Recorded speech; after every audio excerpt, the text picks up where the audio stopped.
उत्तर प्रदेश की राजधानी लखनऊ में रेलवे अधिकारी के घर पर हुए डबल मर्डर के मामले में अब एक नया मोड़ सामने आया है। दरअसल मां बेटे की मौत के बाद मेडिकल जांच में पता चला है कि उन पर गोली नाबालिग बेटी की शूटिंग गन से नहीं बल्कि आरडी वाजपेयी की लाइसेंसी गन से चली थी। लखनऊ के पौष इलाके विवेकानंद मार्ग पर अगस्त के महीने में रेलवे अधिकारी राजेश दत्त वाजपेयी के सरकारी बंगले के भीतर उनकी पत्नी और बेटे की हत्या कर दी गई थी। अब मेडिकल जांच में सामने आया है कि आरडी वाजपेयी की लाइसेंसी गन से गोली चली थी और पुलिस ने इस मामले को रफा दफा करने के लिए आरडी वाजपेयी की गन का जिक्र अपनी रिपोर्ट में नहीं किया। बता दें कि बीती 29 अगस्त को आरडी वाजपेयी की पत्नी मालिनी और बेटे की हत्या उन्हीं की नाबालिग बेटी ने कर दी थी। इस दोहरे हत्याकांड से हड़कंप मच गया था। मौके पर लखनऊ पुलिस के आला अधिकारियों समेत रेलवे के बड़े अधिकारियों ने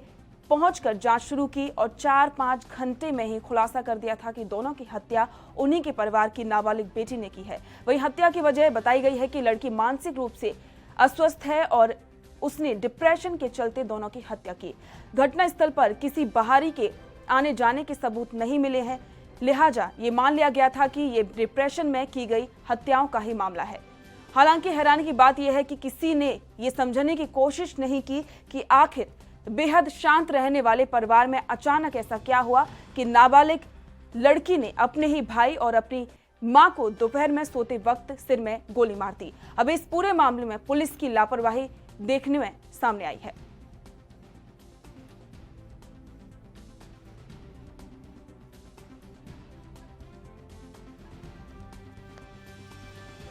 आपको बता दें कि उत्तर प्रदेश की राजधानी लखनऊ में एक रेलवे अधिकारी के घर पर डबल मर्डर केस में एक नया खुलासा हुआ है। खुलासे में यह सामने आया है कि नाबालिग बेटी की शूटिंग गन से उनकी हत्या नहीं की गई है बल्कि वाजपेयी की लाइसेंसी गन से वो गोली चली है।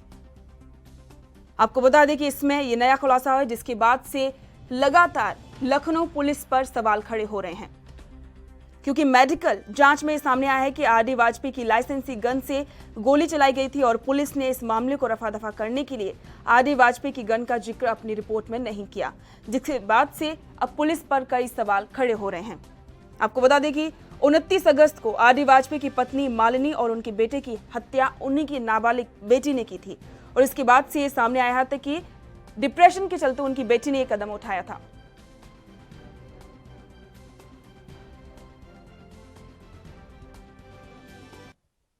और लखनऊ से हमारे संवाददाता इस बारे में और जानकारी के लिए जुड़ चुके हैं। जिस तरीके से इस मामले में नया खुलासा हुआ है, संजीव, क्या कुछ नया अपडेट है?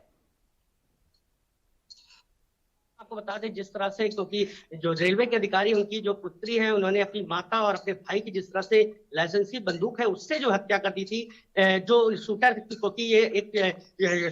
जो बंदूक का जिक्र है कहीं ना कहीं एक बड़ा मामला लेकर के सामने आया है, क्योंकि जो पुलिस की जो जांच रिपोर्ट है उसमें कहीं ना कहीं बंदूक की जो है जिक्र नहीं की गई। इसको लेकर के पुलिस पर भी सवाल निशान, क्योंकि ये चीज साफ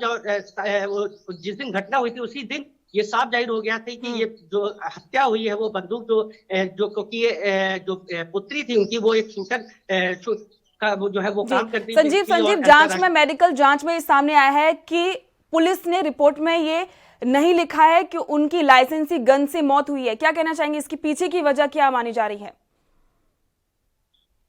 जी बिल्कुल, निश्चित तौर पे पुलिस पर सवाल निशान खड़ा होता है, क्योंकि जांच रिपोर्ट में और जिस तरह से पुलिस ने ये साफ और नहीं लिखा है कि ये जो हत्या है वो लाइसेंस जो बंदूक द्वारा की गई उसको लेकर के सवालिया निशान खड़े होते हैं पुलिस के, राजधानी पुलिस के ऊपर खड़े होते हैं, क्योंकि जो पुलिस कमिश्नर है और जब ये घटना हुई थी तो उसी दौरान उसी समय जो है डीजीपी महोदय यहाँ के जो वो भी मौके पर पहुंचे थे, तमाम पुलिस अधिकारी जो वो पहुंचे थे, क्योंकि बड़ी घटना थी। रेलवे के जो अधिकारी हैं उनकी पुत्री ने अपनी ही माँ और जो अपने जो भाई है उसकी हत्या कर दी थी। तो कहीं ना कहीं जिस तरह से, क्योंकि वो मानसिक रूप से विक्षिप्त थी और डिप्रेशन की शिकार थी लगातार, जिस तरह, क्योंकि उसके बाद जो है उनकी जो घटनास्थल से ही वो बंदूक भी जो है बरामद कर ली गई थी। लेकिन एक बात ये भी सामने आई थी कि रेलवे अधिकारी ने कहा था कि हत्या उनकी बेटी ने नहीं बल्कि किसी और ने की है। क्या इस बारे में कोई जांच हुई है अभी तक? जी बिल्कुल, देखिए जब ये घटना हो गई थी उसके 24 घंटे बाद ही जो है जो पुत्री है उनके पिता ने एक वाजपेयी जी ने अपने जो एफआईआर दर्ज कराई थी वो अज्ञात लोगों के खिलाफ एफआईआर दर्ज कराई थी। वहां उसमें किसी प्रकार भी अपनी पुत्री का जिक्र किया था। उन्होंने साफ जो एफआईआर में ये लिखवाया था कि ये पूरी घटनाक्रम जो है वो अज्ञात लोगों के द्वारा किया गया है। लेकिन पुलिस ने 24 घंटे के अंदर ही उनकी पुत्री को हिरासत में क्योंकि और उसका मेडिकल जांच कराया जाता। वो मानसिक रूप से कहीं ना कहीं डिप्रेशन की शिकार थी, लगातार जो काफी समय से उसके जो है दवाइयां भी चल रही थी और उसके जो हाथों में जो निशान थे वो कहीं ना कहीं ये बयां कर रहे थे, जो धारदार हथियार से, चाकुओं से उसने जो अपने हाथों को जो है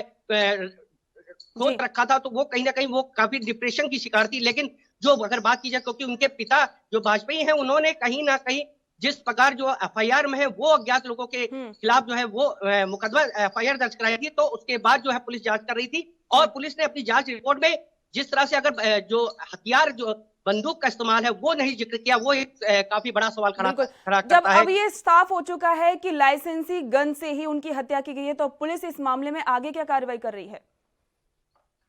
जी बिल्कुल, निश्चित तौर पे जैसे ही ये घटना हुई थी उसके 24 घंटे के अंदर पुलिस ने वो लाइसेंसी बंदूक भी है वो बरामद कर लिया था और उन्होंने उसको जो है फॉरेंसिक जांच के लिए भेज दिया था, क्योंकि फॉरेंसिक की पूरी टीम वहां पे लगी हुई थी कि आखिर ये घटना कैसे हुई। लूट कई एंगलों से ये पूरी घटना को जो है जांच किया जा रहा था, लेकिन जिस तरह से अगर 24 घंटे में ये खुलासा भी कर दिया था राजधानी पुलिस के जो यहाँ के जो कमिश्नर है सुजीत पांडे, उन्होंने भी साफ जाहिर जो है प्रेस कॉन्फ्रेंस के द्वारा ये बता दिया था कि ये पूरी घटना जो है उनकी पुत्री के द्वारा की गई थी और उसको जो है हिरासत में भी ले लिया गया था। लेकिन सबसे बड़ा सवाल ये निशान खड़ा होता है कि आखिर घटना के इतने दिनों के बाद भी आखिरकार जो है जांच रिपोर्ट में उस लाइसेंसी बंदूक जो हत्या में प्रयोग किया गया था उसको शामिल क्यों नहीं किया गया है। जी संजीव जी, बहुत बहुत शुक्रिया इस तमाम जानकारी के लिए। देश दुनिया की खबरों के लिए ANB न्यूज को सब्सक्राइब करें और बेल आइकन दबाएं।